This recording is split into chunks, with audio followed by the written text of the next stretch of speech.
For more than 5 decades, it has prevailed as one of the all-time literary classics. Now, To Kill a Mockingbird is coming to the stage here in Wichita. Dan Schuster is the director of the play that opens tonight at the Wichita Community Theater, and Casey Eubank is also with us, and we're going to talk about another event coming up in just a moment. But first, let's talk about To Kill a Mockingbird. When I sat down with you guys, I tried to think back to when I read it in school, and it seems like, sophomore, junior year for a lot of people, but this is a book that really hits home for so many of us.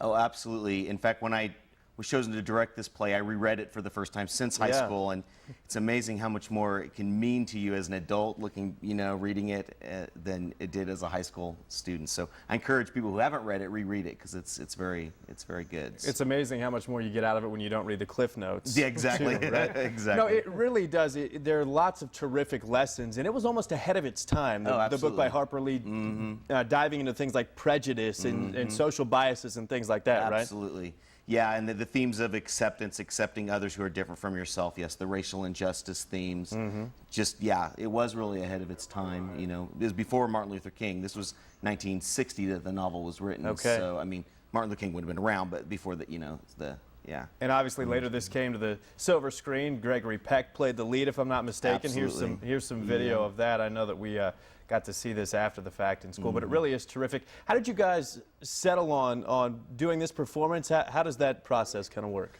Well, we have a play selection committee at the theater who looks at different plays that might suit our different audiences, and we read this adaptation. We really enjoyed it. So, and a chance to bring the story to life in a little different manner than the movie and the novel. It's an interesting question. So will this be fairly true to the book? It has some of its own interpretations, or? The main difference with the novel, or with the play, I'm sorry, is that the character of Scout, who's the young girl in the book, the adult version of her is actually the narrator of the play. Sure. And so what the audience is seeing is her memories of this time, and as she tells the story, the memories kind of come to life for her and the audience. Okay, so. Sounds fascinating. I'm sure the memories will come back for a lot of us when you see it. I want to talk to Casey as well about another event you guys have coming up, and it's Shakespeare's birthday. Tell me about that. Yeah, this Saturday, April 23rd, from 2 p.m. to 5 p.m., we're having a Shakespeare birthday celebration, celebrating the birthday of the Bard himself. We'll have all kinds of things going on. We have a lot right next door to the community theater, so it'll be outside. It's free events for everyone. We're going to have musicians there. We'll have dancers. We'll have falconry, and we'll also have performances of Shakespeare, of course. Newman University will have some students that have been studying theater and studying Shakespeare. They'll be performing.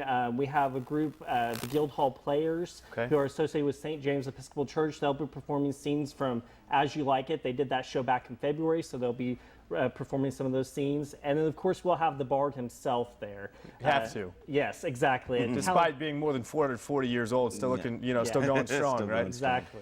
And for people that are, Shakespeare aficionados and people that are just kind of dabbling, learning on the periphery, probably a little something for everybody. Yeah, exactly. Kind of a mini Renaissance fair, if you could say, but Shakespeare related. So, and we'll have cake and punch, because you can't have a birthday party without cake and punch. Obviously. That's coming up this Saturday, you said, Yes. 2 to 5 o'clock. Exactly. We do want to remind you also about To Kill a Mockingbird and give you a chance to win some tickets yourself. This runs Thursdays through Sundays, and it runs through May 8th. Through May 8th, correct? yes. That is at the Wichita Community Theater. You can find that on North Fountain. For tickets, call 686-1282. But we're going to give you a chance to win a set of tickets. We have 2 sets of 2 tickets. Be the 3rd and 4th callers right now at 292-1122. Again, 316-292-1122. You'll have to contact the theater to make reservations. They're already sold out for tonight, so this is tickets are going fast. It's a popular event. Guys, thanks a lot for being with us here today. Break a leg, as they say. Best of luck, and we look forward to catching up with you down the road. Thank you for having us. Thank All you. right. And we're back with more right after this.